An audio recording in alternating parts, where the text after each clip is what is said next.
तो cyclone start किया जाए। तो cyclone are rotating mass of air, मैं सिर्फ रीड करूँगा।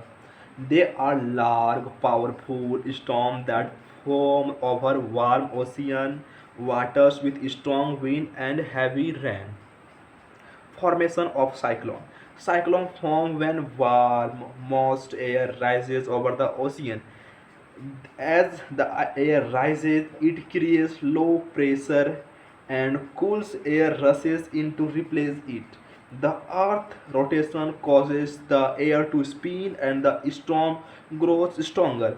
When the storm gets bigger enough, it becomes a cyclone with strong wind and heavy rain. A cyclone rotates anti-clockwise in northern hemisphere and clockwise in southern hemisphere. और favourable condition of cyclone, first formation of cyclone, large sea surface temperature, atmospheric instability, Coriolis force और pre existing weak low pressure area. उसके बाद different names of cyclone around in world, hurricane Atlantic ocean, hurry you can do Atlantic ocean. Typhoon कहाँ बोला जाता है? China and western Pacific ocean में। Willy willy Australia में। Cyclone India में।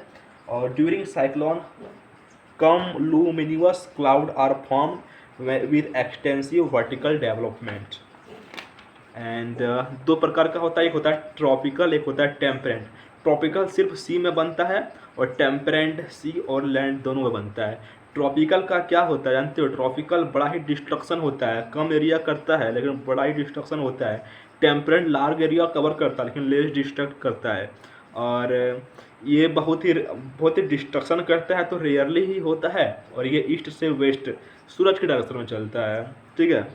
और they are form due to certain favourable condition over the sea as mentioned above, जो हम लोग बात किए थे, large sea surface temperature, atmospheric instability, Coriolis force, pre existing weak low pressure. और टेम्परेट साइक्लोन में हो गया they originate over sea and land, they are form due to frontogenesis that is where warm and cold air mass meet each other and they cover large area but cause less destruction, they occur frequently, they move from west to east. अब बात कर लेते हैं anticyclone की। तो an anticyclone is formed around an area of high pressure where the air sinks causing clear skies and calm weather. It usually brings dry sunny condition. At anticyclone rotates clockwise in northern hemisphere. Northern hemisphere में clockwise और southern hemisphere में anti clockwise, ठीक है।